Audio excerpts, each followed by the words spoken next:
में देरी नहीं होनी चाहिए। यदि किसी कारण से देरी होती है तो संबंधित पेंशन धारक को ब्याज का भुगतान किया जाना चाहिए। यह प्रावधान सुनने में सशक्त लगता है साथियों, क्योंकि यह जवाबदारी तय करता है, लेकिन प्रक्रिया यह है कि पेंशन धारक को स्वयं आवेदन करना होगा, सर्कुलर का संदर्भ देना होगा और तब जाकर ब्याज की मांग करनी होगी। साथियों, यहाँ भी जागरूकता सबसे बड़ा प्रश्न है। क्या हर बुजुर्ग इस प्रक्रिया को समझ पाएगा? क्या बैंक स्वतः इस नियम का पालन करेंगे?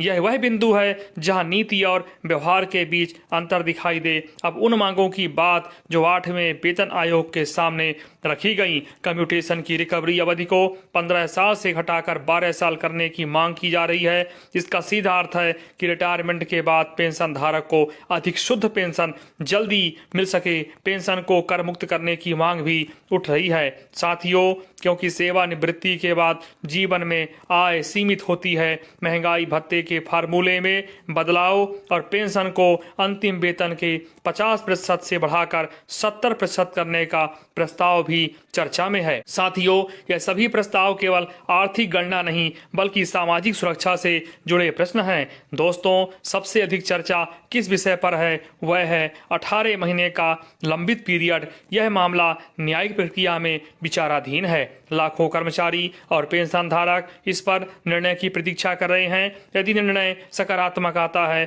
तो बड़ी संख्या में लोगों को राहत मिल सकती है साथियों, लेकिन सरकार के सामने वित्तीय आधार का प्रश्न यही बस संतुलन है जहां नीति निर्माताओं को कर्मचारियों की अपेक्षाओं और राष्ट्रीय अर्थव्यवस्था की स्थिरता के बीच संतुलन साधना होता है।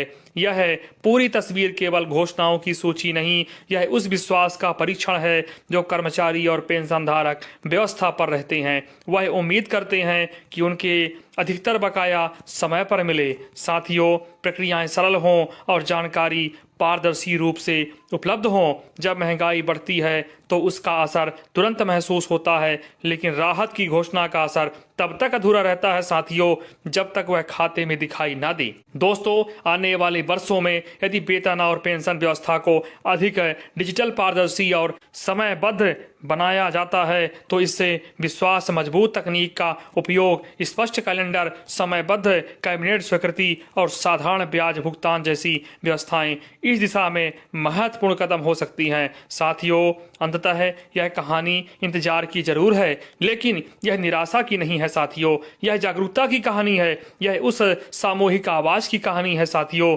जो व्यवस्था को बेहतर बनाने की प्रेरणा देती है। जिन्होंने अपना जीवन देश की सेवा में लगाया है, उन्हें उनके हक के लिए लंबा इंतजार ना करना पड़े। साथियों, यह पूरी चर्चा का मूल भाव है। हर महीने नई घोषणा आएगी, नया अपडेट आएगा, नई उम्मीद जागेगी, लेकिन जब तक व्यवस्था ऐसी ना हो जाए कि घोषणा और भुगतान के बीच का अंतर न्यूनतम हो, तब तक यह कहानी चलती रहेगी। उम्मीद है कि आने वाले समय में वेतन और पेंशन से जुड़ी प्रक्रिया इतनी स्पष्ट और समयबद्ध हो कि कर्मचारियों और पेंशन धारकों को हर बार चिंता के साथ इंतजार न करना पड़े, बल्कि विश्वास के साथ अपने अधिकार मिले।